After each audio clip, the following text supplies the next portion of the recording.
Good day to all my fellow marks out there, and welcome to the wacky and wild world of professional wrestling, the only form of entertainment where the most dominant and menacing faction are dressed in fresh Hanes white t-shirts. Grab yourself a drink and a snack, kick your feet up and relax. You are now listening to the Groupchat Wrestling Podcast. Welcome everyone to episode 24 of the Groupchat Wrestling Podcast. I'm Wrestling Mark. You can find me on Sky Blue Sky even, and good start, and not on Twitter because I don't like fascism. Fair point. I'm Andy. Hello everyone. Going guys, that ball bro here. Still on Twitter, on Blue Sky as well. Same name, that ball bro. And American football fucking sucks, especially if you're a Giants fan. So does English football. So does proper football. Proper football sucks. Nah, American football's such a stupid sport, my friend. It is a stupid sport. It is a stupid sport. You call it football, but you use your feet like 5% of the game. It's a fucking America dumb in a sport, nutshell. man. Yes, for obvious reasons that we could go on our tangent about, but we won't. We won't. And Mike? Mike DWP, and I fucking love footy because the little man can go to the big team and fuck up his whole season. Even though you're helping your biggest rivals in the process, but I digress. We don't talk about that. You deserve the point. We didn't create fuck all. I've seen us draw games before and then like that and leave. I think we should have won 6-0. I didn't think that yesterday. We were shy. You were well organised, and that's enough football talk. So before we get into any other segments, one thing I wanted to do last week, but we had a lot to cover. I didn't do, and I wanted to get some stuff off my chest just from my observations of mainly on social media. There's no point in us ignoring social media. It's a big part. We all met on social media. We react to things on social media. We engage on social media. We obviously were all prominently on Twitter. A lot of us have moved over elsewhere, and it's just what I'm going to say is probably targeting mainly AEW fans and just how fucking stupid some of the behaviors have been in the last few weeks. We know that AEW don't get the same kind of leeway that other companies will have get. We understand that. We understand that their reputation tries to be tarnished. What I don't understand is why so many pro AEW people that claim they like the product, saying they watch the product, why so many people that just find every little fucking fault with every show. One thing that I've always found from someone, look, I watched WWE for years. I flirted with watching it again a few times in the last couple of years. WWE can put out 80% of stuff that's either borders between mundane and dog shit. They'll do 20% of good stuff, and that's all that people seem to focus on. And you know what? Fair dues. That's good. You're enjoying something, you shout about that. AEW can do literally a week of 85-90% of stuff that's either good or great, and that 10% is all people fucking focus on. And people get drawn into it. People that are AEW fans gets drawn into this whirlwind of negativity. And the reason I left Twitter was nothing to do with, I don't like arguing with wrestling fans. I left Twitter because I don't want to be on a platform that is owned and run and manipulated by someone who is on the fucking cabinet for Donald Trump. That's why I left. My moral compass is why I shifted over to, I always go to say fucking Sky Blue to Blue Sky. And nothing to do with wrestling. I do dip back in there occasionally. I like to see the news. You don't get as much news over there. So I do, not off this account, off of my normal account I've had for 15 years that I barely ever touch. And the way some people behave is just fucking insane. It beggars belief how some AEW fans, I feel that they're now learning to this thing. They haven't got as many AEW fans backing them up anymore, or anyone siding and agreeing with them. So they kind of pander to a WWE audience, to the large accounts, the 10,000, 20, 30,000 follower accounts that spend their entire time bashing AEW for a living and making their $100, $200 a month off it. They pander to those people now. Like, do you watch wrestling? Do you like wrestling? And what the fuck do you want from AEW? What do you expect this company to be? For years and years, everyone mentioned that the issue with WWE is we need an alternative. We need someone to challenge the status quo, someone to offer something different. What do you mean when you want something different from a company that is 75% promos and 25% matches? I'm assuming you want something that's got a lot of wrestling content on the wrestling show, which is exactly what we've got with AEW. And now you seem to cry foul of that. What the fuck do you want? You never really wanted an alternative. As people have banged this drum many times before, you didn't want an alternative. You just wanted a better WWE. And there's absolutely nothing wrong with that. You've watched this show for X amount of time. You don't want to try something new. You want that product to be better. I completely understand that. But in the process, you're shitting on a company that's mere existence is the reason WWE had what has been perceived as a white hot spell in 2023. It's not got that now. The shows are simply very rarely good over the last 3 to 4 months. They've gone to a position now that if Vince McMahon was producing the shows since maybe August, they would be getting absolutely battered. And they're not to the same extent they probably should be because of the 3 letters and because people are loyal, blindly loyal to them. And you know what? Fine. I've nothing against that. The thing that just confuses me is the need, the obsession to shit on everything AEW when they're literally on a fucking great run. 2024 on the whole, I think has been their best year.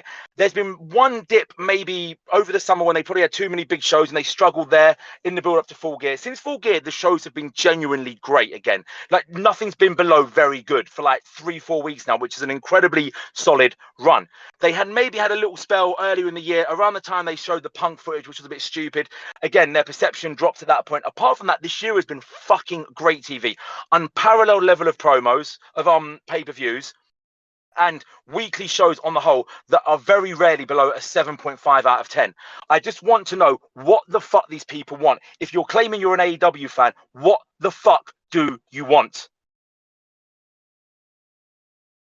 Well said, my brother, and Well said. I'm with you with 100%. Like, I mean, and even whether it's not AEW fans, like, let's say it's even if it was just WWE only fans who've said for years that they want an alternative status quo, like you hit the nail right on the head. I mean, they never wanted another alternative. They never wanted a true secondary option to WWE. They just wanted the product to get better. And like I said, I tweeted this out a couple days ago that basically once Vince left and Triple H took over, he was looked at as kind of this messiah for WWE fans.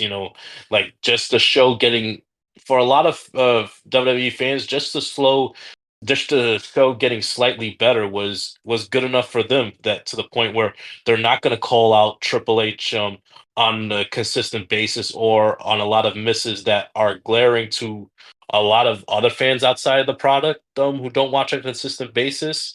I mean, like I don't think that WWE fans have been as loud as far as the booking of a Chad Gable, for instance, ever since he signed his renewal contract. I mean, the guy has been. I don't think buried is too kind of a word for Gable. He's in the damn center of the earth right now. That's how buried he is right now. It's gonna take. He got shot a week after he signed his contract. He got unalived on TV by the damn white bullet hole in his head. Literally, the damn ink had not been dried from the contract yet, and he's fucking he's a damn meme forever. Him unconscious in the background with a damn bullet wound in his head. Yeah, like I still to this day say it should have been him that should have beaten Gunther at WrestleMania for the IC title belt. Sammy didn't need it. It did. I think it did nothing for Sami Zayn whatsoever, because his IC title run was forgettable for the most part. I mean, it is what it is. But like I said, the product is the product better under Triple H? Yes, it might be a little bit. It went from meh to okay. That's my opinion. It went from a 4 out of 10 to a 6 out of 10. Yeah, that's what I'm saying. Like I was saying to you lads, though, like people when they make this comparison seem to go to 2019. Vince didn't leave in 2019. Vince left, less than a couple of years ago, and when Vince was last in charge, it was still, perceived to be, in part of this kind of hot streak. So, it's not like Triple H has had the fucking magic dust. He's literally just carried on what Vince was doing. Triple H has this. Well, he has this great reputation from his black and gold days. That's where it all comes from. But the black and gold days, anyone can book that, because there's no, you aren't going to have any real long-term planning, because the main roster are going to take whoever they want, whenever they want. So you can't base someone around a 1-year period. So he was just picking fellas from the indies and throwing them into great matches and short angles, and that's easy. Anyone can do that. And let's not forget, you bring up his black and gold days. let's not forget that when AEW started, when they were going head to head on Wednesday nights, his Black and Gold lost every week He to fucking hates to that as well. AEW. They lost to Dynamite. That was under Triple H's watch. I mean, let's be honest, that led to NXT 2.0 and what it is today, being run under Shawn Michaels. That's what led to Triple H being removed from NXT. And like I said, Shawn taking over. I mean, to the point where, damn, it caused like serious health. Maybe was the cause of serious health issues for Triple H. But Andy, like you said, 2019 wasn't the last year for Vince. Dude, Vince literally resigned from the company back in January of this year. So he Yeah, was I didn't literally the realize man it. in charge of up until January of this year. It was still the Vince show. So like you said, the string of you know, them being on fire, like their, sellout crowds, record profits all throughout the company. That was most of the part, like you said, under Vince. And what was working for the most part the past years was still under Vince, whether these fans want to admit it or not. Like, it's basically like, imagine you're on a long road trip. Let's say, like, here in America, like I drive from New York to Miami. It's like Vince drove from New York all the way to Florida, but he got off at a gas station and let Triple H drive from, let's say, Jacksonville to Miami. Like, yo, just you're at the finish line. Just send us home. That's all you had to do. That's But it is, pretty and much. it's like someone said to him, "Hey, do you want to take your own route?" And he's gone, "No, I'll just follow this route that Vince already had in GPS. This is good. We'll just follow this. It ain't broke. Don't fix it." Because at the end of the day, like you say, Vince, all the stuff that led to the hot period was the Cody Rhodes stuff, the Roman Reigns stuff, and The Rock. Like, The Rock was the fucking peak of all this, and because it's The Rock, he's always going to be. But like, I mean, that even got me interested when The Rock came back, because he's just fucking phenomenal. Rock. Well, yeah, it was like that's when I started watching it again for a bit, because he's brilliant. Like, I didn't mind him doing an hour long promo, because it's fucking great. I'll watch that. The man's the most charismatic fella that's ever been on screen. But no, like, that's what built to this period. Like, Vince had all this. This was all when Vince was there. This plan was in place. So it's not like Triple H has done anything. He's not like, made one big decision or one big change that set it on this course. He's just rode the fucking wave. And can I just interject quickly? When I say all that, like what I said, this is not me sitting there thinking that every single thing in AEW is perfect, because it's far from it. Like the women's division, the tag division for the most part, the trios division, and the way they've obviously, a couple of the ways they've dropped things and whatnot, like with Statlander, that's dog shit. I'm not for a minute sitting here saying that everything is absolutely perfect. Well, why don't you just enjoy AEW? I'm saying if you don't enjoy what AEW's done in 2024, I don't think you're probably going to enjoy it again, because, again, the 2021 perception, the feeling, that really good feeling, you don't get MJF's ascendancy, CM Punk returning after a 7-year absence, Bryan Danielson joining while he's at the peak of his powers, and a pandemic ending and people being desperate to be out to live crowds. You don't get those kind of you don't get those concoctions very often. So that's a feeling. The 2024 product on the whole is more consistent and better than 2021's is, if remove a few unbelievably incredible weeks and moments. So again, it's just a perception thing. Like, 2024 has been really good. If you don't like what they're doing now, I don't think you're ever really going to like what they're doing, because what they've done now is pretty fucking good, and it's been a lot better than what WWE's done in 2024 by a long way. And what you say about people picking out things, it's like people hate watch, because there's certain accounts out there and certain people who all they will comment on is the one or two things they don't like. And even if it's something that people generally like, they'll fucking hate that people like that, and they will go out of their way to tell you why you are wrong for liking that. You should not like this because of this. You were the problem. They care more about their Twitter account than they do about wrestling. They would rather sit there and tweet something and watch, and they'll probably get an erection watching the lights go 100, 200, 300, rather than sitting there watching the actual wrestling match while it's in progress. It's the truth. It's a lot of people, their Twitter account is, are you a wrestling fan? No, I'm a Twitter fan. I'm a wrestling Twitter account fan. That's what they are. It's a computer game to them. They are addicted to Twitter, and they prioritize that over actually watching wrestling. And if negative stuff on their account is going to get them more traction, then that's what they're going to go with. They might not realize that themselves, but it's 100% what they're doing. Well, what I was going to say is, like, and tell me what you think. I'm interested, and those listening at home, feel free to message me on social media about this. But for me, this whole thing with wrestling, it's a sign of a societal issue because we're obsessed and addicted in this generation to nostalgia. Like, so in terms of wrestling, the people, even AEW fans go, oh, 2021 was better, 2021 was better, the feeling, 2020, this, that, the other. It's all nostalgia, and that's why, because it feeds into people's need and addiction to nostalgia, that all new stuff is automatically seen as worse than what came before. So, like, what you were saying there just made me think of a tweet from Dav in the week, and it was funny as fuck because it was true, but it was harsh the way he put it. Because you got all these people banging about 2021, and we need to push this person. We need to push this person. Give the tag titles to the fucking Dark Order. Or give the Best Friends a fucking run. And Dav's like fucking nailed it with that one fucking comment when he said, like, all of your fucking favourites from most of your favourites from 2021 are dog shit and should actually not be in the company anyway. Because they don't fucking draw. They're not great fucking wrestlers. It was just, there was a buzz at the time, but like they're just not as good as people still believe they are. Sorry, I was going to say, you all know my opinion on the Best Friends. I think the pair of them are fucking shite. They did nothing for me. They did nothing for me. They did nothing. Apart from that backlot ball, that was the only time I've ever like cared about anything. They're just not for me. They're not my. I find them like bereft of like charisma. They're just not my kind of guys. But yeah, they're not for me.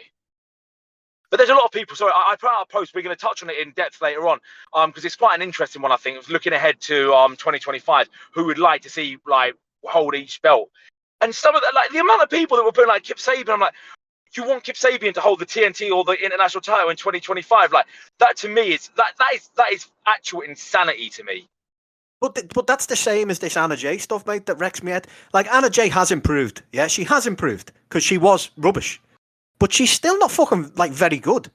Like a lot of her in ring work still isn't fucking great. And you've got people there suggesting, yeah, I think Anna Jay should be the one to take the TBS title off Mercedes. Are you for fucking real? Like what the fuck?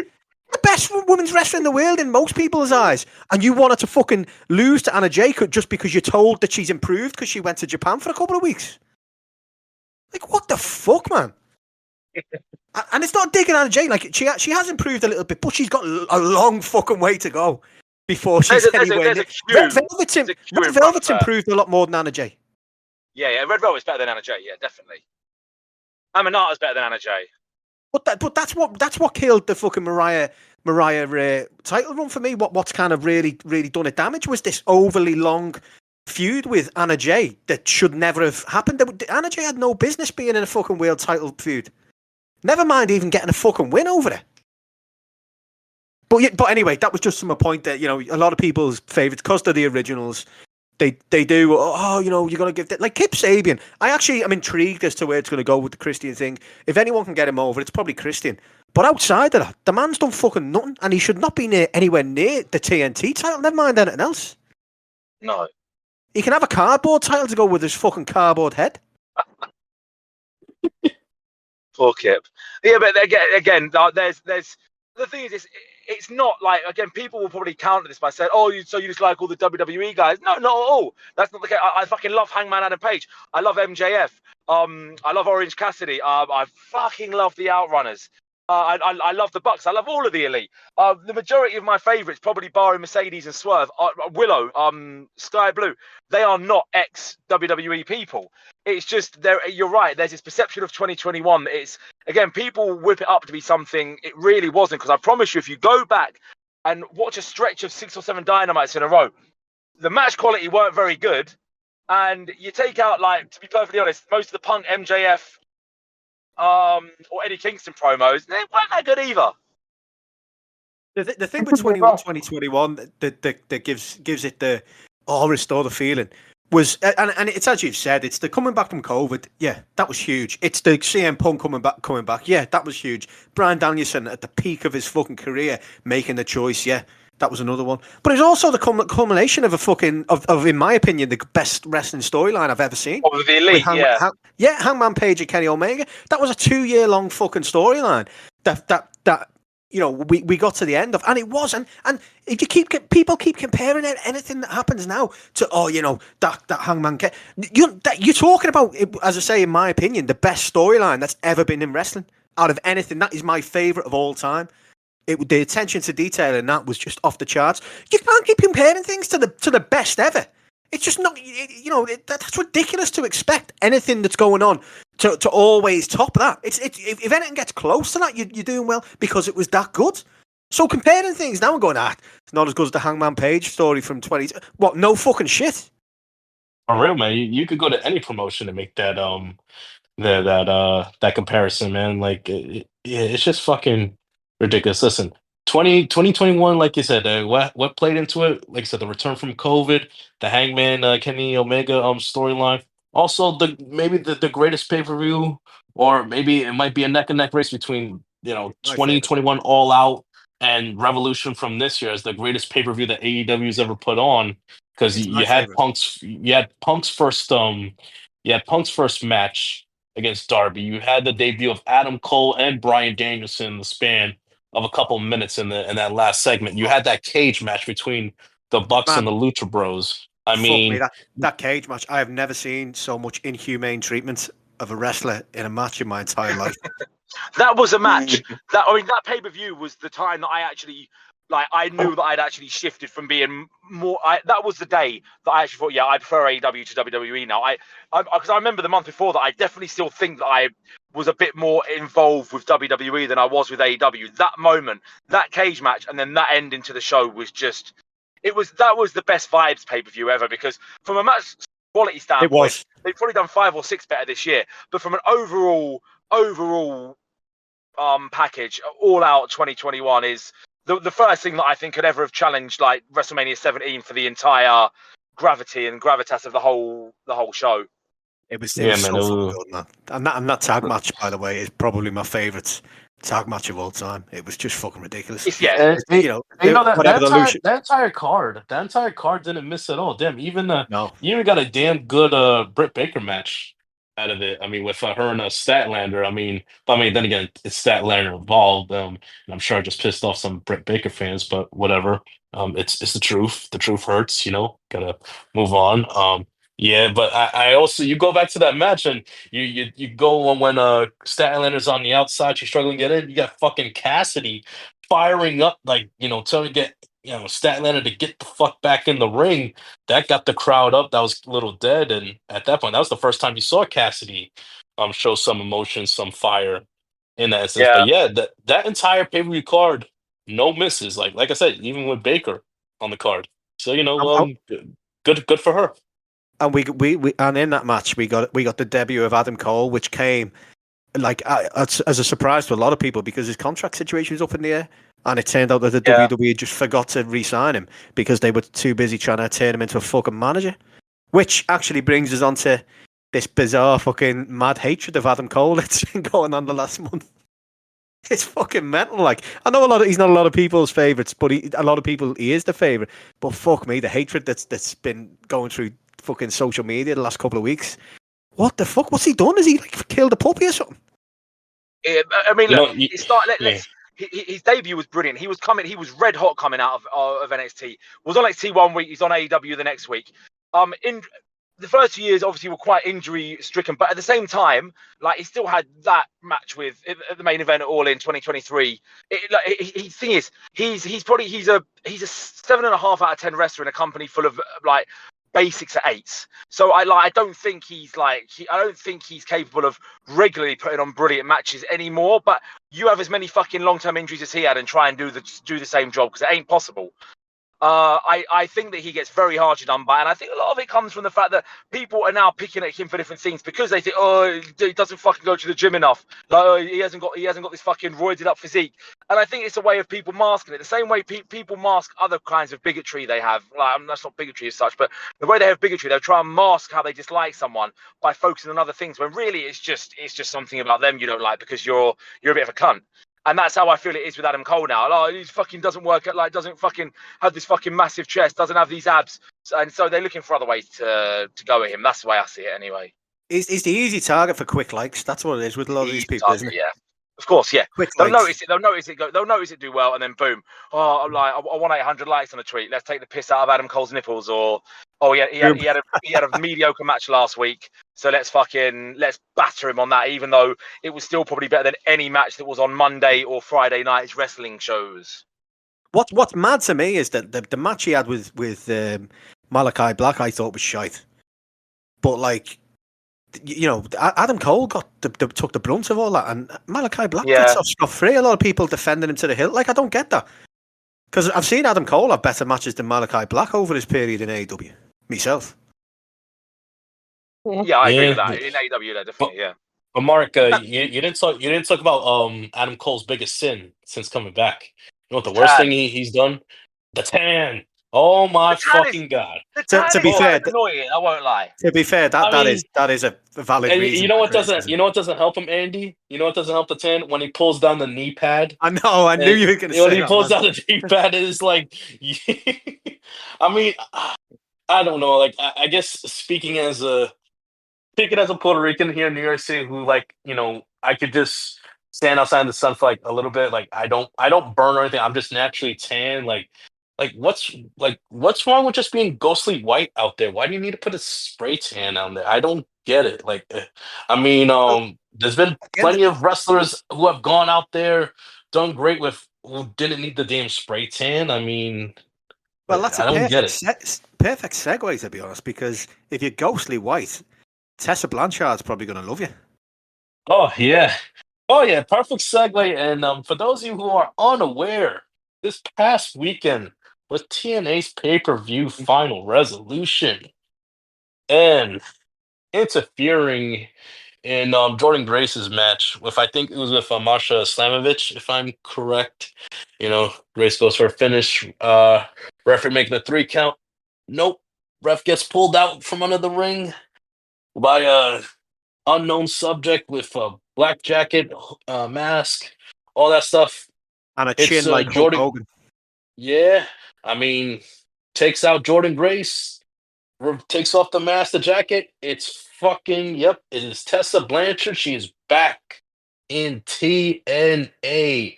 And, you know, the meme of LOL TNA has been away for a while. You know, TNA's actually done a little better here and there. I think their reputation had improved. I would say maybe the past year or so, little by little, you know, they're getting better. I think they're doing better shows and a little better attendance here and there. Working relationship with WWE. They're doing a couple big pay-per-view shows next year. One in LA, one in New York, in the UBS arena. So they have great expectations for next year.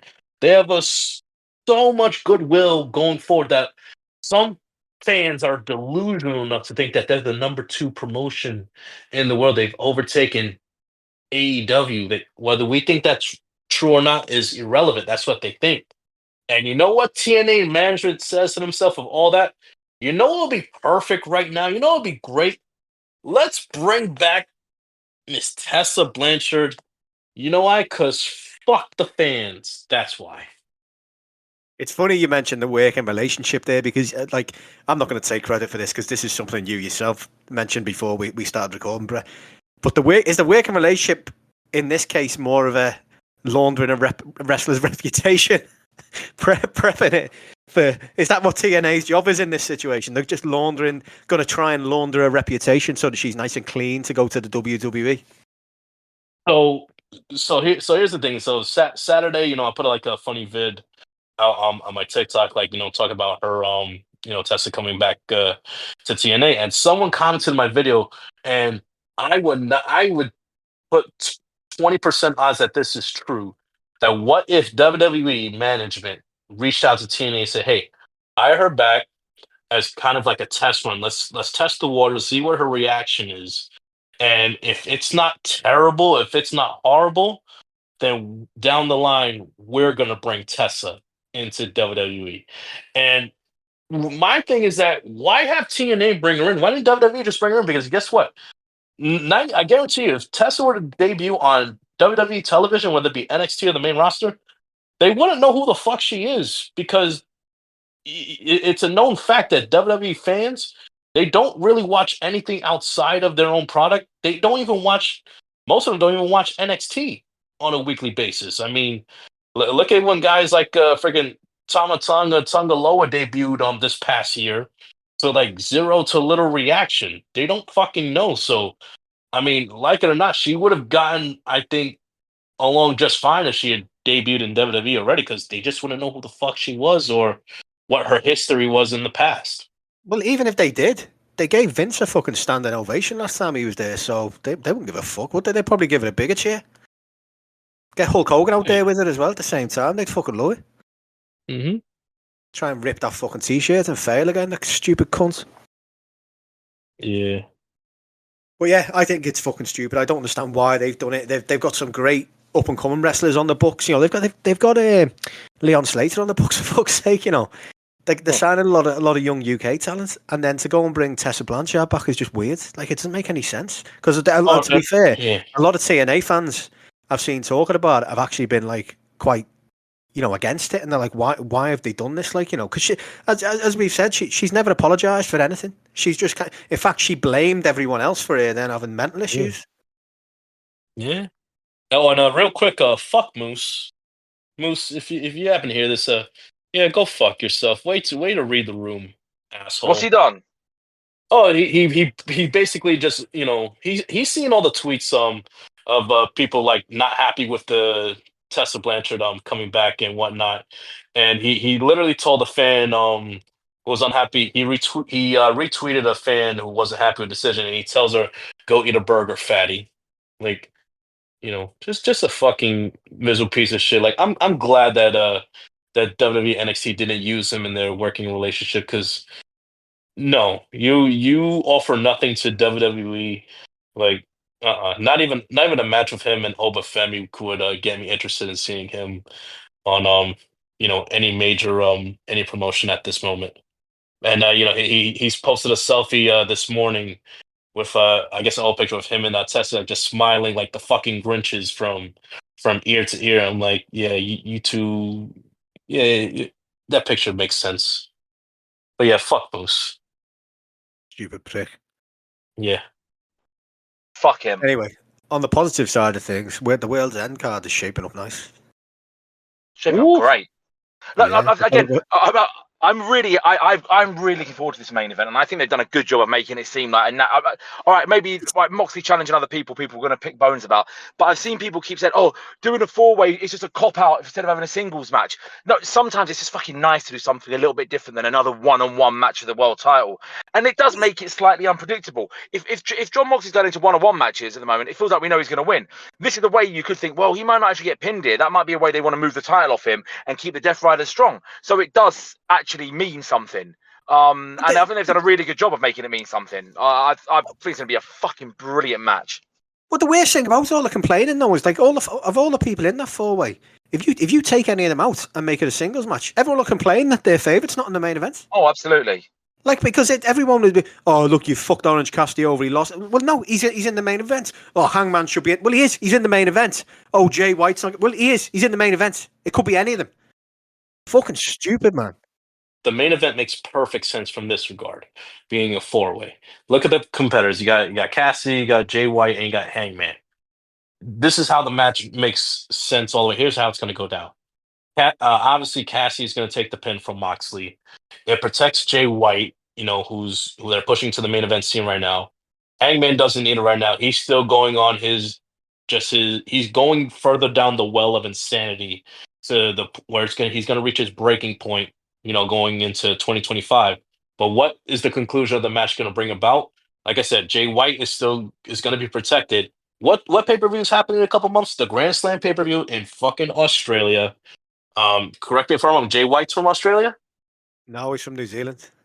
Oh, from New Zealand. I am so sorry. I am sorry, mate. God, that's to any of our Australian and New Zealand fans, I am so sorry. I did not mean to be how do you say be an asshole and confuse you guys, Americans. you two countries. Sorry, like, man. I am the lone stupid American. If you saw from our election last month, the lack of brains that we have here are it's Sure. infected my brain, so I apologize. But yeah, I'm still hoping we get an Orange Cassidy turn. Orange Cassidy turns on Jay White. Hangman just does whatever he wants because he's going nuts, and he will carry on going nuts until Kenny comes back and gives him a slap and tells him to sort his head out. And Orange Cassidy and Jon Moxley retains. That's my prediction. And then he keeps his briefcase, which probably hasn't even got a title in there. And off they go back to David Arquette to fill him in on the news. But And then we have the other title match, the women's title match, Mariah against Thunder. Finally, on a fucking pay-per-view. there you go. And I think it'll be big match for them both. Big match for both these women. I don't think we know that what they're both capable of. I don't think either can say they've had the greatest match portfolio the last 4 or 5 months on the whole.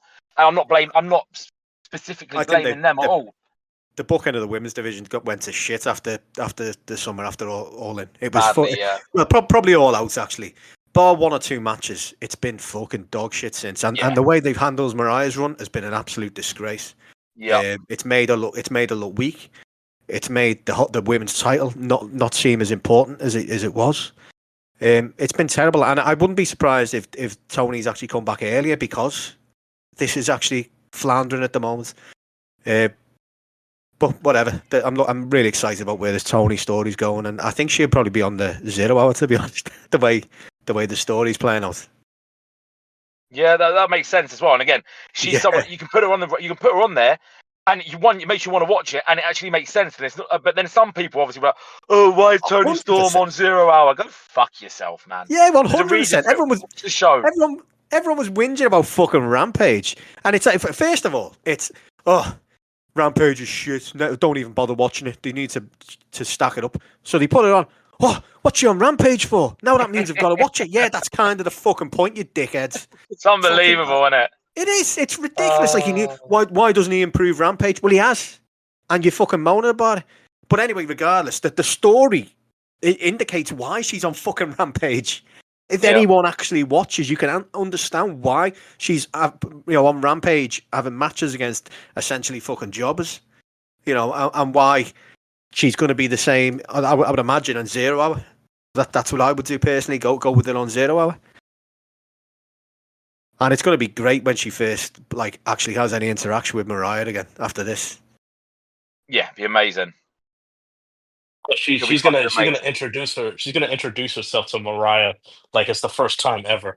Yeah, but she should get RJ City to take her to a dressing room and introduce her there. Just say, "Oh, I'm a big fan. I was in Stardom. I followed your career." Well, even before it played out after Dynamite, you could see with the fucking facial expressions that it wasn't like the old Tony, and that there was more to it. Because she tells more of a story with the facial expressions than most wrestlers can. And people were still whinging about that. Oh, it's just the old Tony. Woo, why have you gone back to this? Oh, why is she on fucking Rampage? But honestly, people are so fucking miserable. I mean, being miserable and being in the IWC kind of go hand in hand these days when you think about it. It fucking does, man. Yeah, it's hate watching. They hate watch everything. It's like I've seen people already slagging off the Ring of Honor GCW thing before anything's even happened. All we've had so far is, Matt Cardona is wrestling Chris Jericho. That probably was going to be done anyway, because Matt Cardona is not. He's like, everyone's talking like he's a GCW contracted guy. No, he's not. He's a fucking independent guy. He's the indie god, as he calls himself.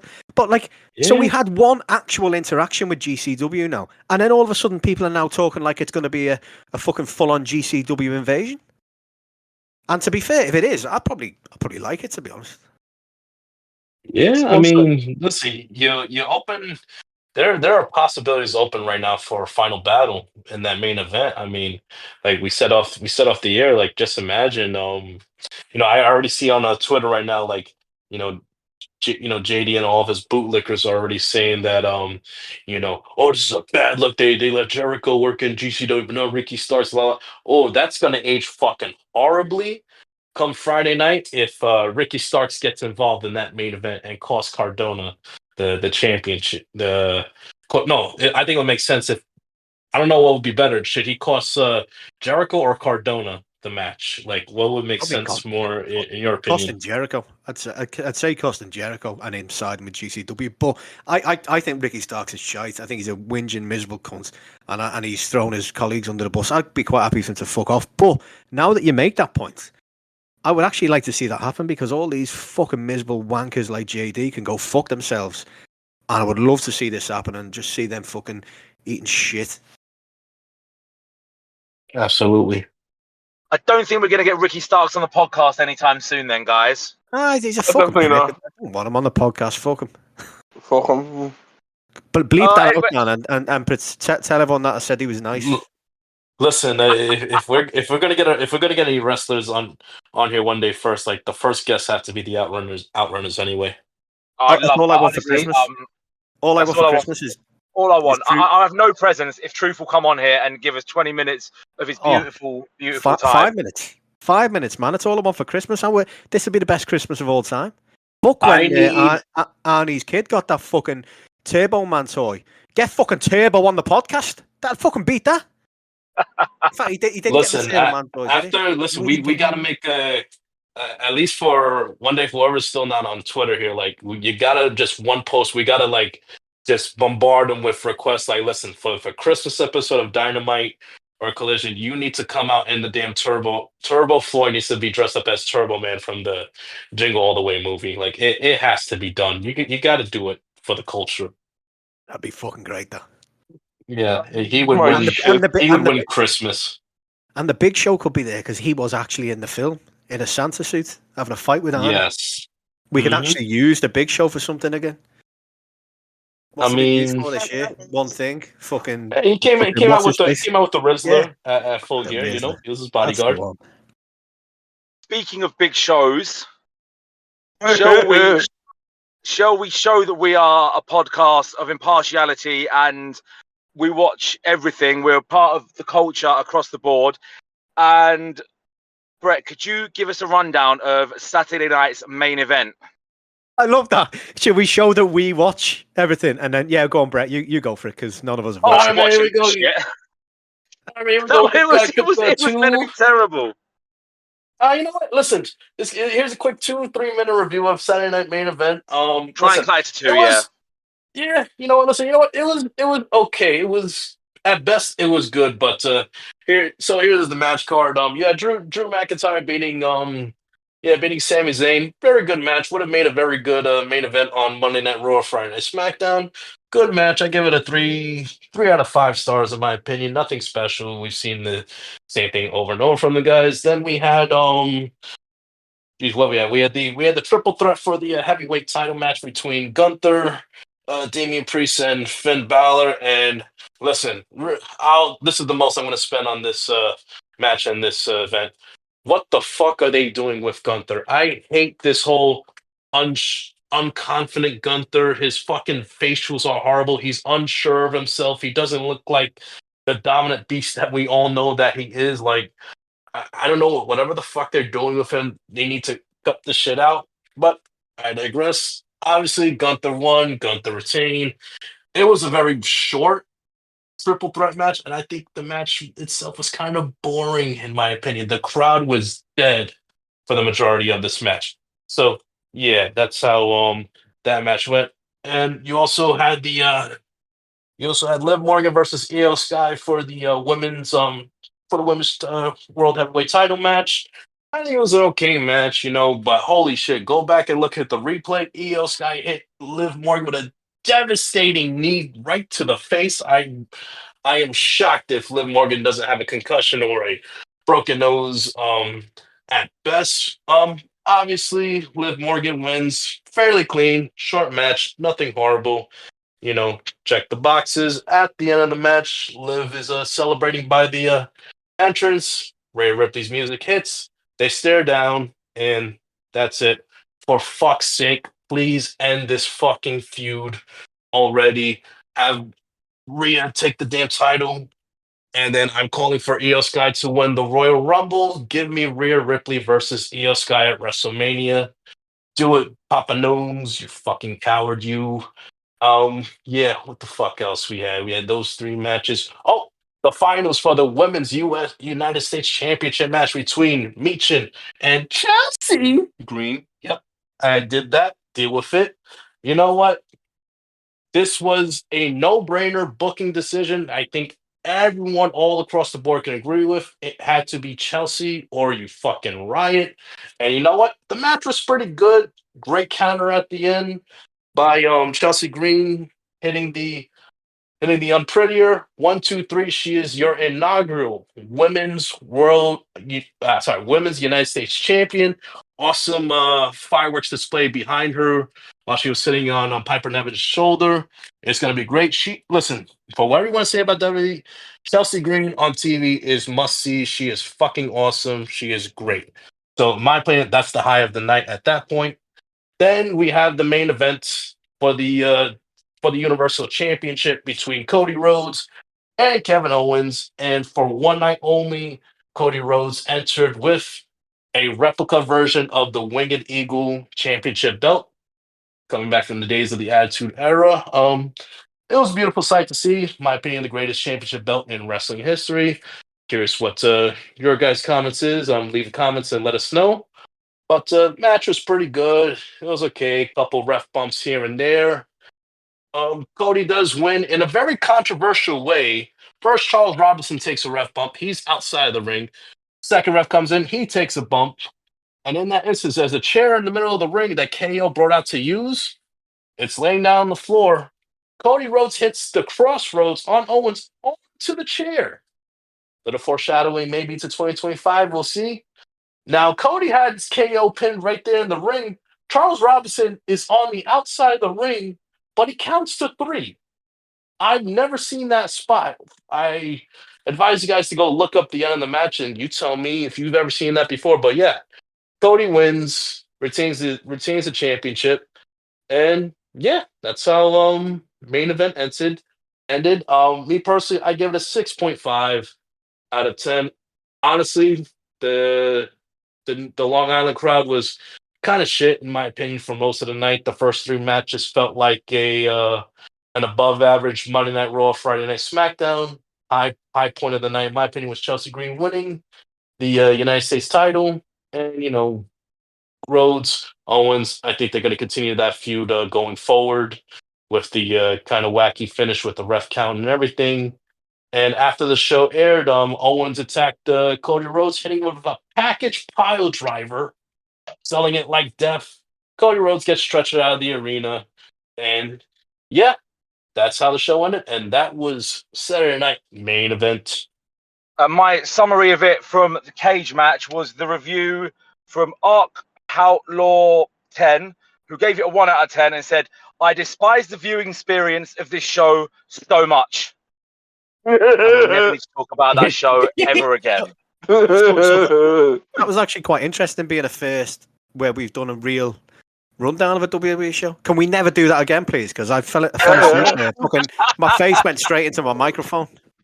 Yeah, You know what? I think it was a mixture it was a mixture of Brett's dulcet tones and the fucking WWE content.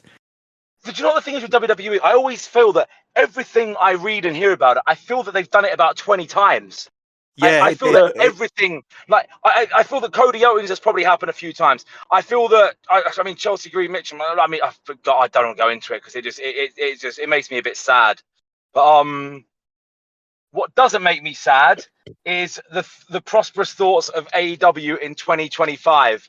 And I thought it would be fun, as we're probably going to be quite busy on our last 2 shows, if we do have a quick look ahead to what 2025 will bring, as AEW will be moving off of the rating system of Nielsen, which is in 12,000 boxes across an entire nation of hundreds of millions of people, yet people base their weeks around their metrics. And 2025, I think, will be exciting, and I think it will be cool if we look at every single AEW title quickly and say one person on our Christmas wish list that would win that title in the next calendar year. So, shall we start with the AEW World title? I would like to see Hangman Page have a second reign in 2025. I would. That was mine, but because you've said it, I will choose someone else. Well, if we all say it, then maybe Santa's going to give it to us. Maybe if we force the fucking issue, Hangman Page. Going to do what we want. Hangman Page, and I will point out that like the way the story's going at the moment, I think we could get there. But fuck me, can people please have a bit of patience? You all ask for stories. You want, give us some more stories. Give us more stories, and then it's like, but then like now the Mox story is only like a month or two into it, and people going, can we just give the belt to Hangman now? Fuck off, let it play out.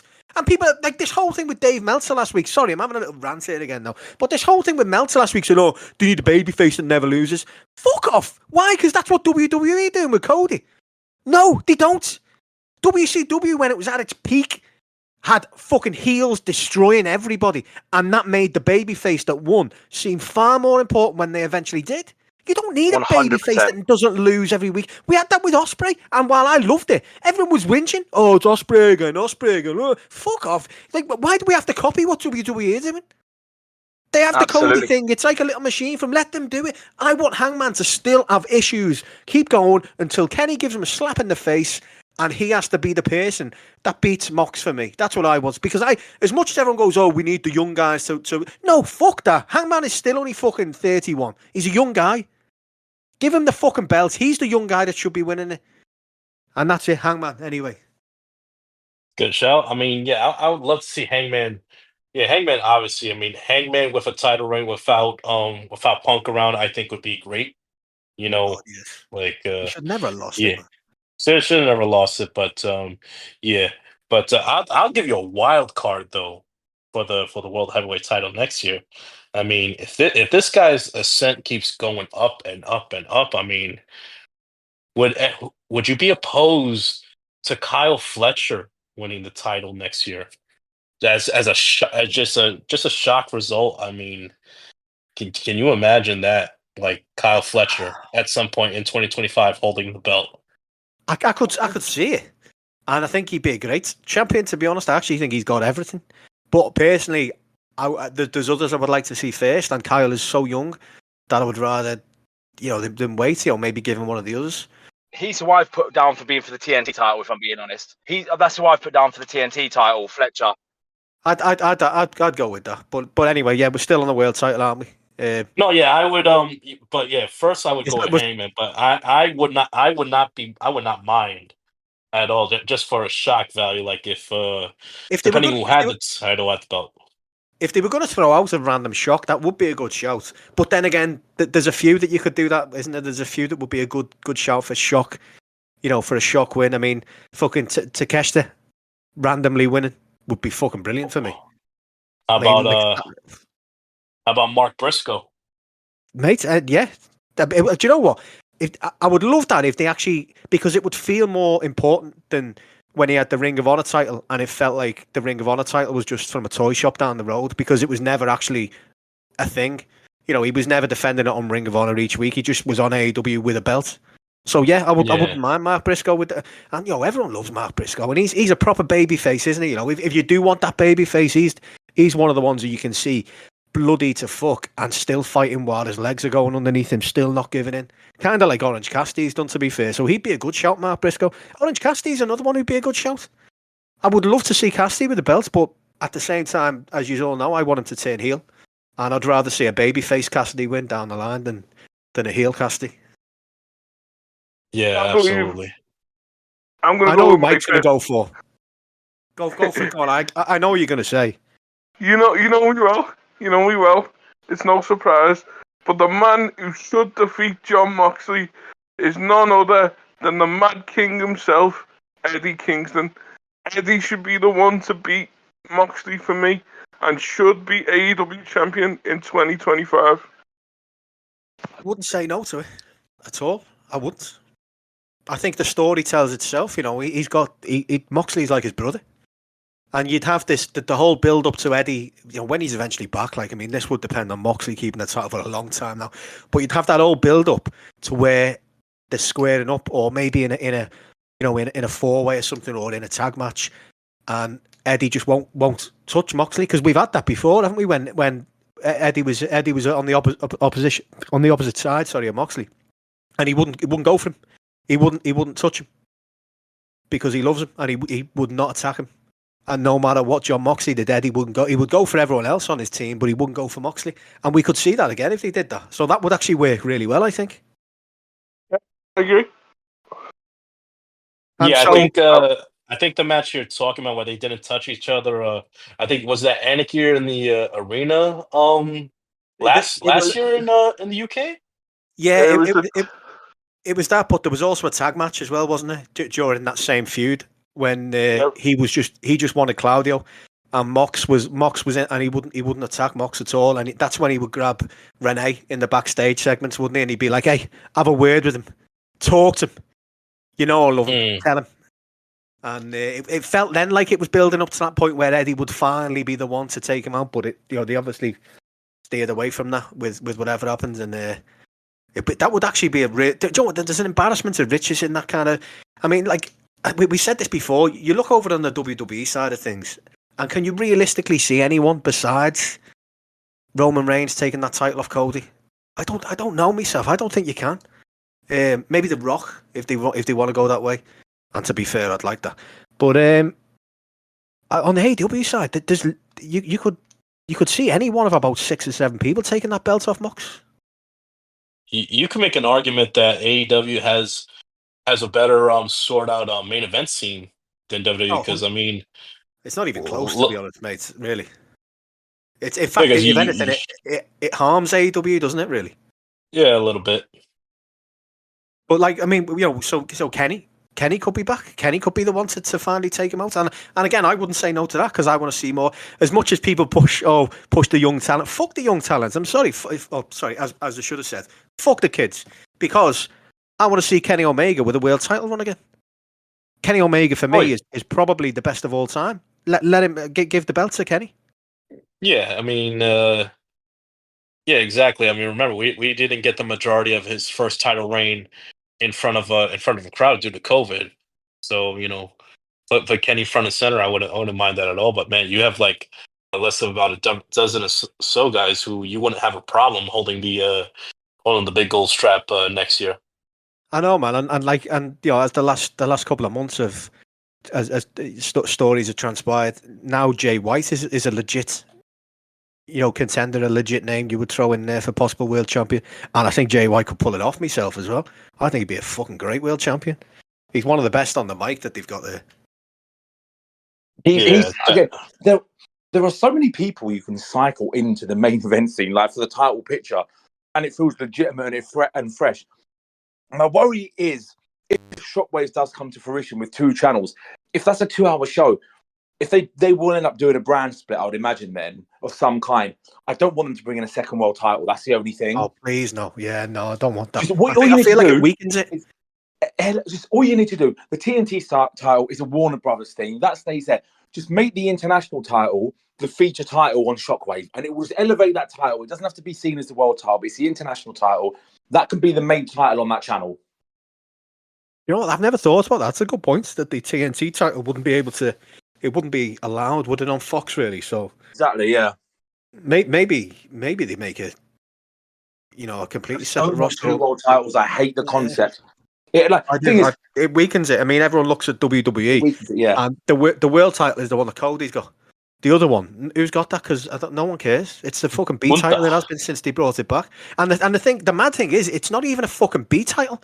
The B title was turned into the fucking Universal title, wasn't it? The undisputed title, whatever. They didn't even split them. They just went, oh, here's another one. So really, if you look at it, they've got 3 titles, which is fucking stupid. And Cody's got 2 of them. So yeah, and that's enough of the men's title anyway, and how heavily stacked it is, how many options we have. So women's title, what do we think? Willow, no-brainer for me. Sorry. Willow. A bit deja vu here. Willow. Mike? Willow, yeah. It's Jamie Hayter for me, but Willow is also a very good choice. She should probably be the face of the division at some point. I want Jamie to have another run sooner rather than later, but I just think, I don't know, I'm just thinking... I think Mariah May will probably hold this. I hope Mariah may hold this title for quite a while. She'll fend off Toni Storm, I think, because I think she probably needs it more. Toni Storm will have another run at some point. She's already had 3, for fuck's sake.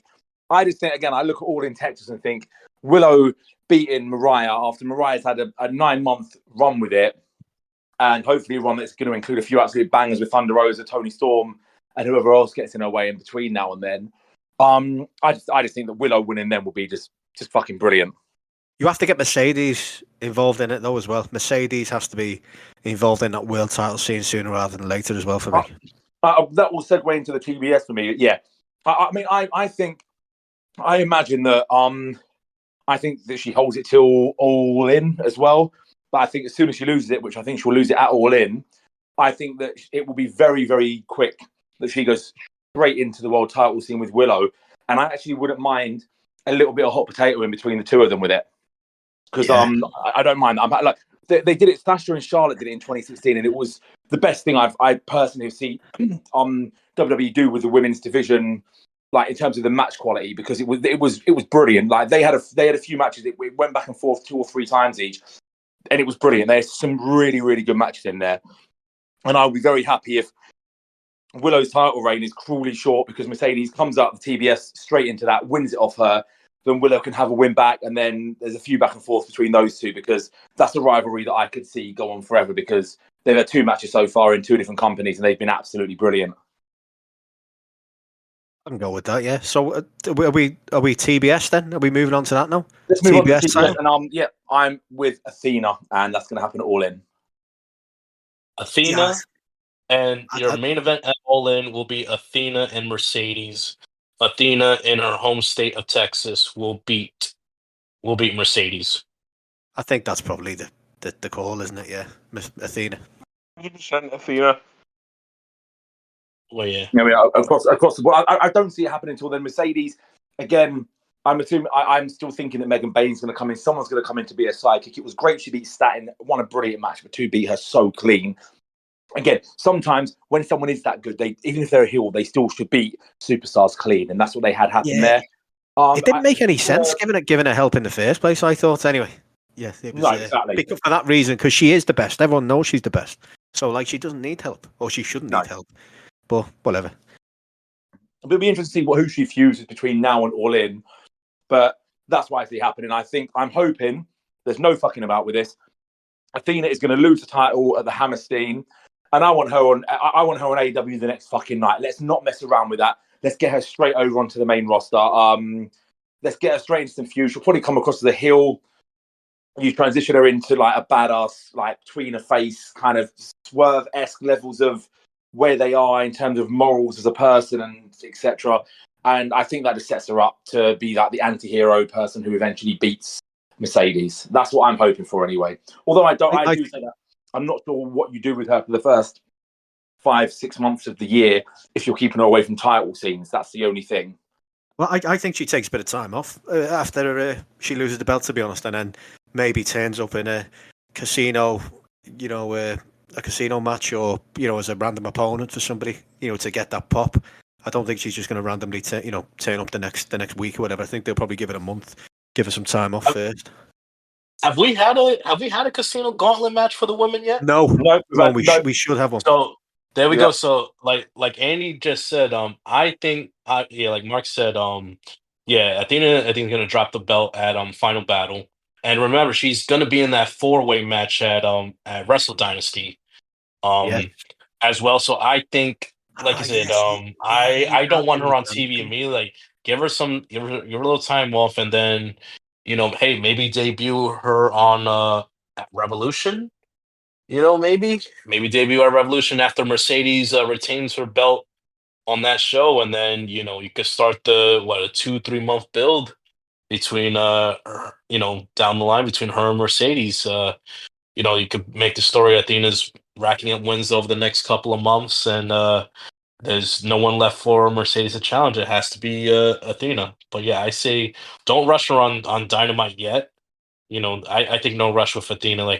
I think we all know as soon as she drops that belt, hopefully this upcoming Friday that it's imminent that she'll be in AEW. Like, let's not make it so obvious that she's there the first Dynamite afterwards. Like, let's let her sit for a bit. Let her wait it out a bit. I mean, if anyone's earned a break, for carrying that Ring of Honor women's division the past couple of years, I think it's her. So. Yeah, I know. Yeah. No, I agree with everything you've said there, mate. 100%. I want more moments like that. Like again, fucking, I'm doing what I moaned about before. But when you reference part of the greatest storyline of all time, when Hangman came back after he was out for a while after he first lost to Kenny Omega, and just that pop for that fucking entrance into the casino ladder match. Willow, fucking Athena coming out with that kind of, the final entrance in the casino gauntlet would be fucking brilliant, man. And the pop would be great if they do it in the right place, like a place with an actual crowd, basically, not fucking Spokane or Spokane or whatever the fuck it is. I don't know. Spokane. You know what? TNT? Spokane can't host another event. Spokane, Yeah. We're keeping the gimmick of saying it wrong. So what's the next title we would talk about? But so we go on to maybe the international title. I think we should shift that to TNT. That seems only fair to keep balance. Okay, yeah. On the world titles, shift onto this. For me, I was torn between there's two people for the other two titles, and I try to see who I think fits it most. But for this one, I am going with Kyle Fletcher. Yeah, I'll go with Fletcher as well. Yeah, I think it's hard to argue against Fletcher. Fletcher would be a fucking great. To be honest, there's a handful, but Fletcher would be a great choice. Yeah, that's if there's no heel reunion team, him and Mark Davis, of course. Because again, I just worry what you do with Mark Davis if he's not part of a team with Fletcher. That's the only thing. If it's not Fletcher, then I'd go with Hobbs. To be honest, I think Hobbs would have Hobbs would shout. Yeah, he needs a bit of redemption for his previous run. Yeah, and a dominant Hobbs. Yeah, and give me some more of these. These open challenges, like we used to get, and like Cope tried to bring back a bit, but like we used to get when we'd get the odd person from outside. Only don't just make it like a Ring of Honor guy every week. Actually, give me a real random every now and again to come in and challenge him and take the loss. Yeah, definitely. Mark Briscoe for me. Mark Briscoe, that's not a bad shout, yeah, but that's my international title choice. To be fair. I just feel he's suited to the national title more. I just see him wearing that for some reason. Yeah, no, I'd be happy with either. It'd be nice to see him with something, to be honest, because like I say, the Ring of Honor run was just pointless. It felt pointless anyway, because he was never on fucking Ring of Honor. It just feels that him and Takeshita could have like a bit of a battle. Like Takeshita could just obliterate him at first. It's too powerful, too good. And then another match down the line, it could just be that real underdog babyface win. And it can be quite a good moment if he actually pins Takeshita down the line. And then Takeshita can just shift straight on to bigger and better things because he's fucking Takeshita. I see, if someone's going to take it off Takeshita, I know it's going to be boring, but I'd like Ospreay to take it again, to be honest. I did think I'm not putting Ospreay into anything on this list, which is a bit shit because Ospreay should have. But then does Ospreay need gold at the moment? I don't know. Probably not, but I feel like it keeps the belt, it gives a bit more kind of importance to the belt when the best wrestler in the fucking probably the best wrestler, maybe the top two wrestler in the company actually has the belt. Yeah. And again, like you say, Ospreay could probably have matches where you don't need a belt involved. I mean, there's that. That's what stories are for, to kind of keep people going without title runs. Otherwise, we'd only have three or four matches that anyone actually care about. Yeah. Anyone else got any left field or obvious things that we've missed? Actually, one I missed for the women's TBS title, Toni Storm. That new up and coming superstar, currently fending off jobbers. That'd be a good one. Yeah.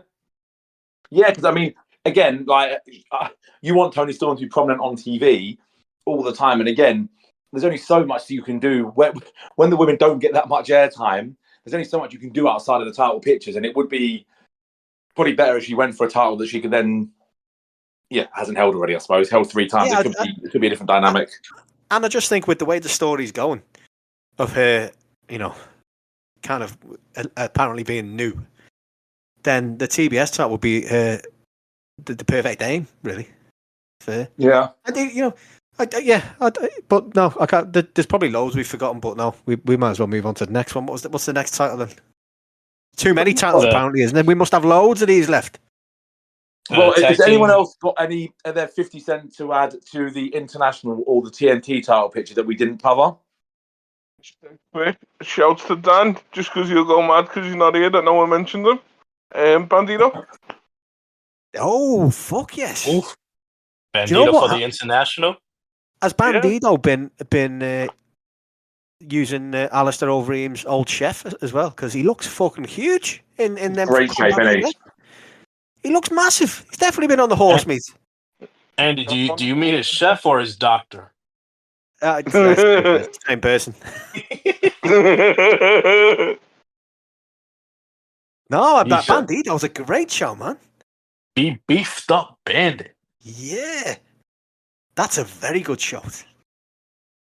Actually, I want to change my mind now. I want Bandito for the TNT or the international. Give me either. Bandito versus Takeshita is gonna fuck so hard. man. Oh my god. The two of them are so young as well. You know, people banging about young talent. Fucking Bandito and Takeshita. Fuck me, they must be. You know, you'd think they've been in the game for years. You know, the level of quality they are, and the fucking size of the fellas as well, man. Yeah, I mean, and that's a crack. Bandito coming back from injury, who was taken care of by his boss, who was checked in regularly, who survived these inhumane work-like conditions, Bandito, he's the one. So well, speaking of people who've survived inhumane conditions and used to be the tag champions. I mean, this is a universal one. If someone doesn't say the Outrunners here, they're bad. I know it is, isn't it? It's the Outrunners. It is the Outrunners. It has to be the Outrunners. Can I go through my new theory of how we're going to get there? Because obviously the initial thoughts were, we've spoken phrases, the Outrunners can win, then FTR, blah, blah, blah. No, bollocks. I think what happens is I think FTR now join the Death Riders. I think FTR still brutally destroy the Outrunners, like obliterate them, like more than we even thought they would, humiliate them, humble them, just crush them. And then the Outrunners, they really like rehabilitate themselves. They build their way up. FTR are the ones that take the tag titles of a private party after they've joined. So Moxley's world champ, FTR are tag champs, Trios titles are still with them. They've got all the fucking gold. And that's when the Outrunners eventually beat them for like a Mick Foley pinning the Rock on Raw 1999 level thing. That is a damn good shot, man. Because that's what I'm going with. I reckon that's what they're doing. I reckon that's what they'll do. I don't know if well, basically, that I'm assuming you've all seen the angle where the Death Riders have essentially kidnapped FTR. Yeah. Well, crazy, I think the Outrunners try and save them, and then get the shit beaten out of them when FTR reveal that they're actually with the Death Riders and beat them to a bloody pulp.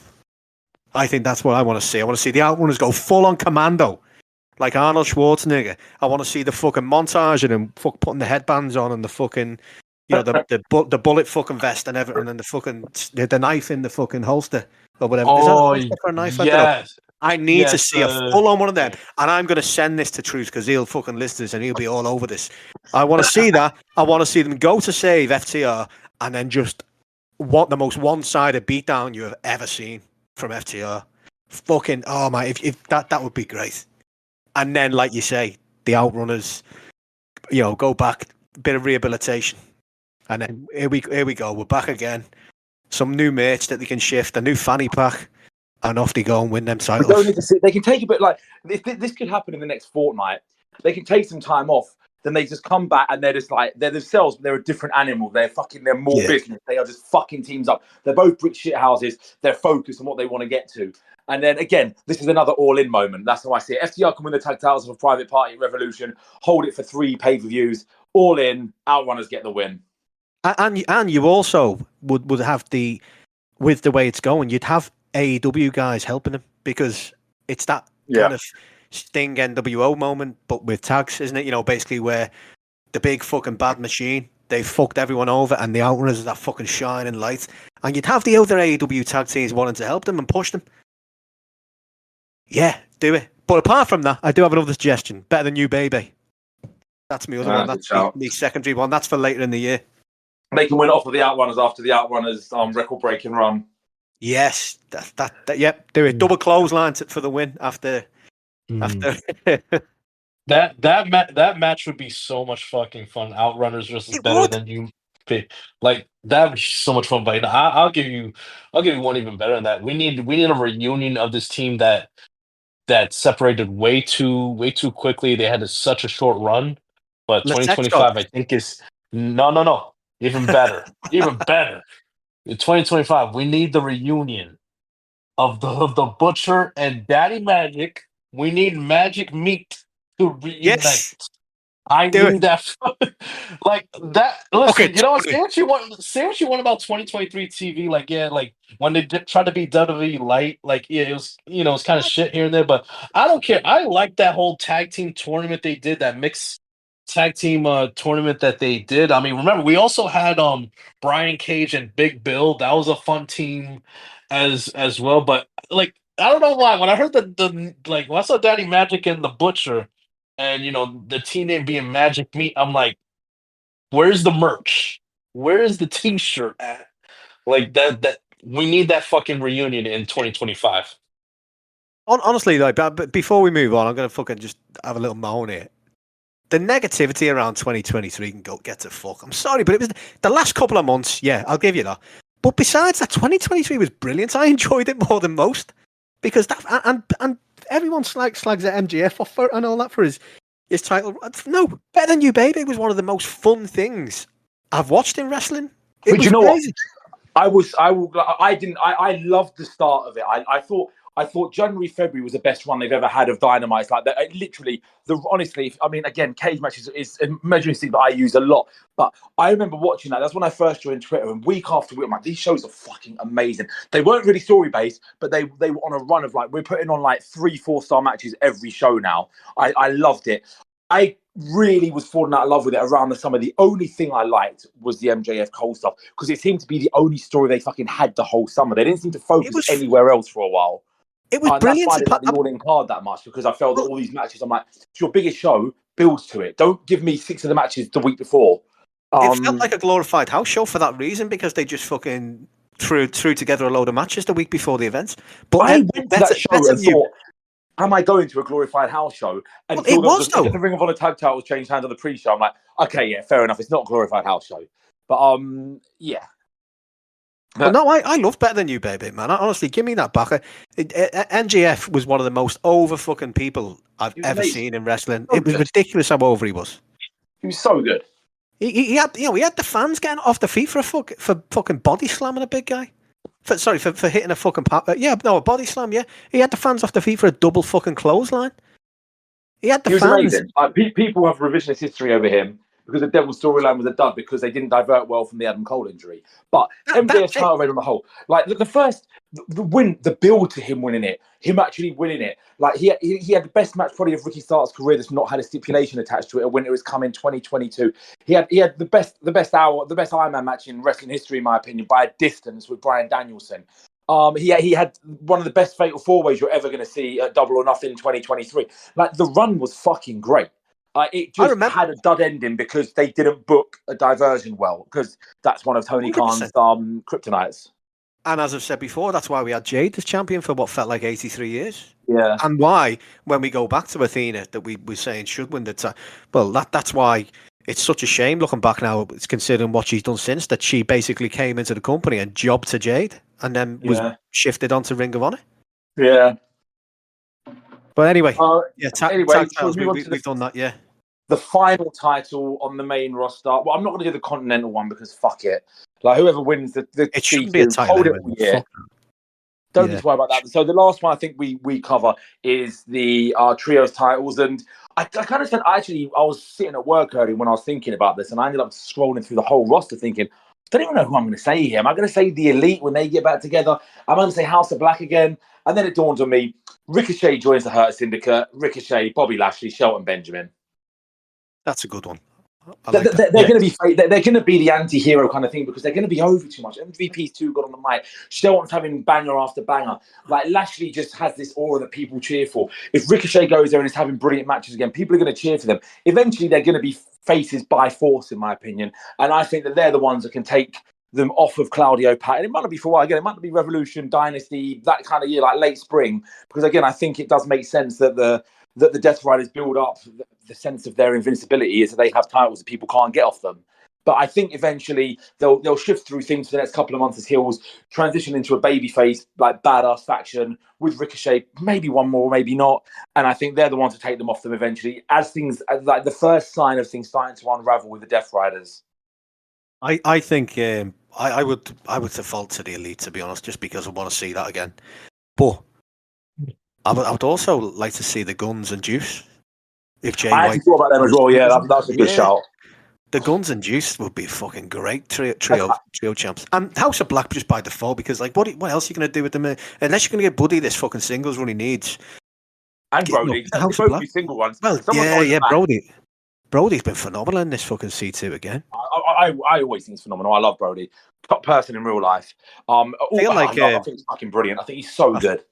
I feel like Malachi's the one holding him back, to be fair, which is ironic, you know. Yeah, I agree. Any other sprinklings of genius for the trios titles from you two? Nah, I'm good. Later on in the year, I'm gonna go again. I'm gonna say I need this to happen at some point. I want the trio of Hangman, Bandito, and Brian Keith. Oh yeah, it is. That would be good, that man.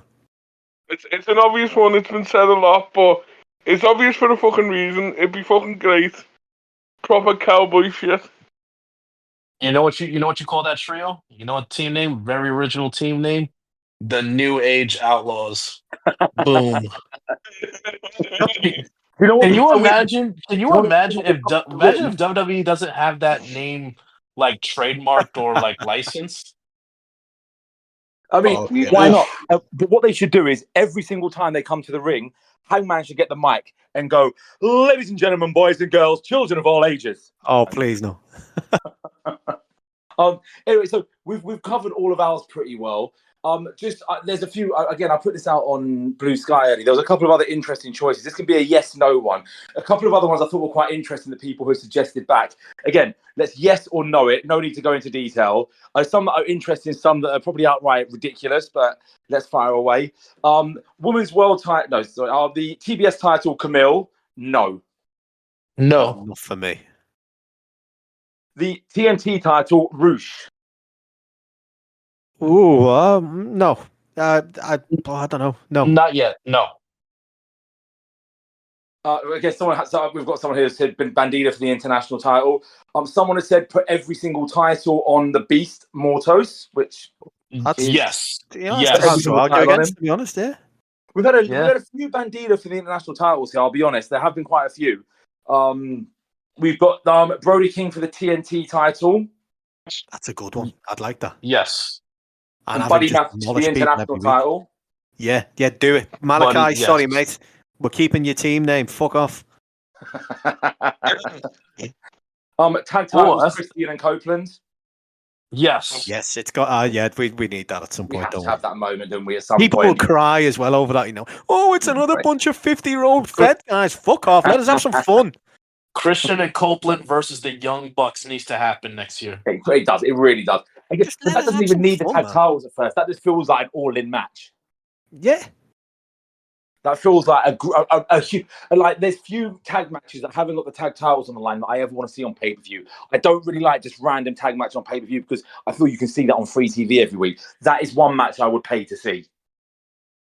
How do we get there though? Do you reckon? Like, that's the thing, because again, I'm still going with the Elite are going to come back and they're going to fail to dismember the Death Riders, and that's when you get this stable where Swerve and Hangman have to we've got to fucking sync up here to beat them. So if they're doing that and the Bucks aren't part of that, then that's where the Bucks can shift their attention to elsewhere. They'll try and fail and they'll just cower off and be heels. They're better as heels and faces, the Bucks. They don't really need to turn face.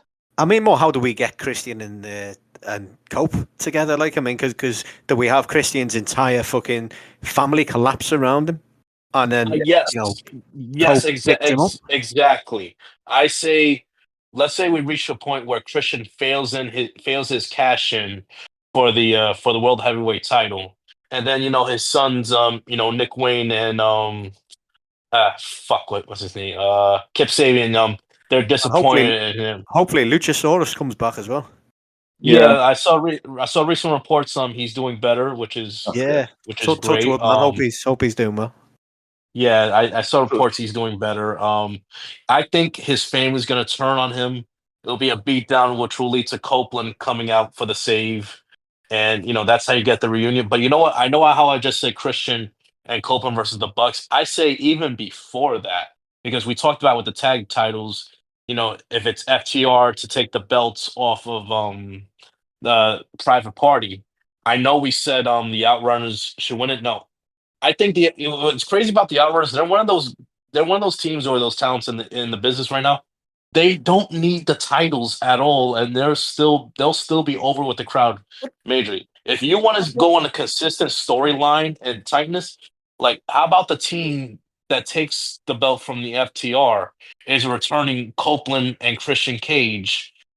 They win the tag titles, and then further down the line, whether it's in at All In, that will set up as the champions Copeland and Christian versus the Young Bucks.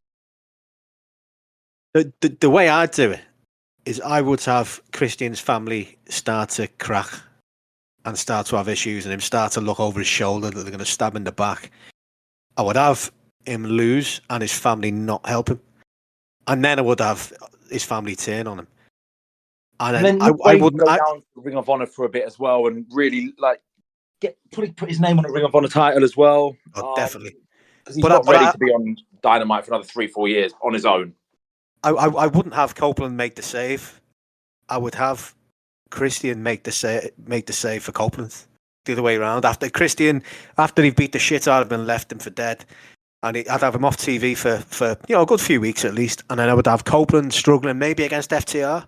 Copeland, a man down, and have Christian turn up. That's the way I'd like to see. I like that. That's strong. I'm a fan of that. But regardless however we get there, we need one more tag run with Christian 100%. I mean, and like I said, you have those 2 tag matches. However we get there, like Copeland and Christian versus FTR, then Copeland and Christian versus the Young Bucks. I think next year needs to be the revival, no pun intended, the revival of the tag division. It does need. It needs an injection of something.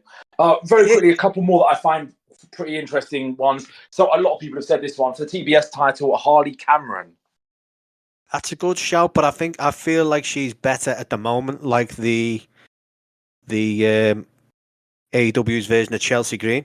Yeah, really, she's not. I hope she's there at some point. I don't think she's there yet. I mean, she's fucking young. She's still learning her way in the business a lot. She's amazing. I want to see her on TV all the time. I don't think 2025 has gold in it for her. I think 2026 good. If she keeps improving at this rate, she'll be a fucking top level wrestler. But she's one who has improved. She's one who has improved where you can see massive fucking strides. Again, it's not just like. Yeah, and that's not just because Will Ospreay said something on Twitter once. It's actually because you can see it every week. Yeah, she's really good. She's genuinely really good. Like, I'm not saying, she's improved, she was shit, she's okay now. No, she's actually really good. Like, I think her matches are going to be like good every single time she's in the ring. I look forward to them. And she knows the limitations as well, so she kind of plans around that and works around that, which helps. Knowing that's the key thing, because other people don't seem to know those things, and that's how you're going to improve. If you really really like accept and appreciate and acknowledge your flaws, then that's how you improve on them, rather than like having levels of delusion that you're going to probably be able to go through your whole career having like very slow, methodical 35-minute matches that aren't actually very good, but people are going to like you because your dad's a former world champion. Yeah. Would you be opposed to like maybe next year at some point, let's say with Athena coming up to the main roster, would you be opposed to maybe sending Harley Cameron down to Ring of Honor? Let's say if next year that they do have their TV deal, well, she'll still be on TV, regularly. But yeah, if it's send her to Ring of Honor, she'll get more reps in the ring. Because listen, like as a personality, as a talker, like I mean, she's top notch already, but send her down to Ring of Honor to kind of sharpen her in-ring skills a little bit so that, dude, whether it's in 2020, end of 2025 or 2026, like she's in there with the likes of a Statland or Mercedes or Athena. I mean, competing at the highest level. So that'd be something I'm interested in if Ring of Honor does get a TV deal. It is that caveat. It's the asterisk. If they get a TV deal, yes, because as long as she's on TV every week, and not behind a online paywall, then I think it's definitely a good idea. Last one of note here. I thought this was quite a good one that I hadn't thought of, that I think is not impossible next year and would be a lot of fun. Was for the international title, Zack Sabre Jr. wins it and takes it worldwide. Yeah. Interesting. I wouldn't mind that. Yeah, It is anyway, isn't it? Mm-hmm. The only thing is he ain't winning. He ain't leaving New Japan anyway. Is he's the fucking world champion? So it ain't happening. But I would like that. And a special shout out to this person who will remain nameless for possibly the worst catalogue of suggestions known to man. So they've gone TNT title Nick Wayne, TBS title Anna Jay, tag titles Top Flight, trios titles Dark Order. Yeah. Oh, okay. fuck me. By the way, on Dark Order, did you see the fucking clip of Alex Reynolds and John Silver doing the Grizzled Young Vets impressions? No. Oh man, Yes. It's amazing. It's so fucking good. That as much as I said before, the Dark Order aren't very good anymore. I actually like what they're doing on Ring of Honor. Keep them on Ring of Honor and let them do this. It's brilliant. I don't care what anyone says. Whenever Silver's on TV, Silver doesn't miss. Silver's, to be fair, I think Silver and Uno are brilliant. I just don't rate Alex Reynolds that much, to be honest. But maybe it's the booking, or maybe I'm just saying that in case he ever wants to come on the podcast. Yeah. And I can blame someone else, unlike Ricky Starks. Before we finish up, then I've just thought of a random one. Who would you enter into, and who would you have win the Owen Hart tournaments next year? Just a quick go for it. Go. How many women is it? 8. Right. I would stack it. I want to stack it. I don't need to see him. I will go. Fuck it. Willow, Mercedes, Stat, Athena, Harley Cameron, Willow Nightingale, if I didn't already say her, Thunder Rosa, and Queen Aminata. I don't think they're going to do that, Hardy, man. I don't know what I'd have when I'll make this. Yeah. Is this before or after All In, do you think? It's before. I'd imagine they're going to do the same kind of thing again, where it's a title shot. When it gets a title shot, All In. Just because it worked really well. And that's how she gets a title shot against Mercedes, who's refusing Oh, to give her a title shot. That's a great shout, though. Mercedes wants nothing to do with her, and that's how she can't avoid her. I like that. And it could even be that they've already had a match, and Mercedes, like a dusty one, where Mercedes just like cheats to win. You'll never get another title shot again. Ha ha ha! And that's how she gets the title shot and the big match, the proper match. For me, I'd have Tony Storm to get a title shot. It's all going to be who the fuck is going to face Jon Moxley at All In. Is it going to be Hangman? Is it going to be Darby? Because it feels like it's one of those two. Oh, do you know what? If it goes that long, I would love it to be Hangman. Just after everything that's happened and after what happened in the past, Owen. I mean, there'd be a lot of crying between now and then by people who are desperate to have the title yesterday. But if you're going to go with the story and that works, that'd be great. And have maybe a Hangman Swerve final. Oh, please. Yes. Ooh. Hangman wins and then he's finally over. I don't think. I think if Darby is the guy to take the belt off of Mox, I think they're going to do it at Revolution. Just for the significance of the event, this past year, Revolution was Sting's retirement match with Darby being at his side, biggest moment of his career. How it would be a special kind of meeting if Darby takes the belt off of Mox at, 1 year later from Sting's retirement. Just because I like seeing the world burn, I would love to see that be in place, but only for Sting to come down as the Joker Sting and fuck Darby over and have him lose. Because I just don't feel like Darby needs it, and then let Darby go off and climb Everest or whatever, That's wild. He's still gonna fucking do it. I know. He's fucking metal case, isn't he? But whatever. I think that Moxley retains against Darby, and maybe that's where Orange Cassidy or someone else sides with the Death Prize. If we're thinking FTR are going to join soon, maybe that's when Orange Cassidy has the Hogan moment, because I don't think it's going to be before World's End now anyway. So maybe that's when that Darby gets cost the title match, and then he wins it later on in the year or whenever. If they're going to do it, I want signs in this 4-way.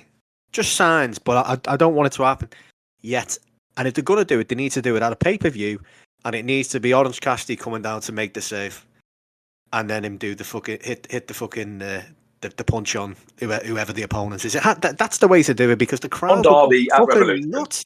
The crowd that would be the Hogan moments, and also, like I've said before, give me Nigel on commentary. Yeah, but whose side is he on? I can't wait till we can do this live, because we'll be getting questions and comments on the fly, and it will help avoid silences. These moments. Yeah.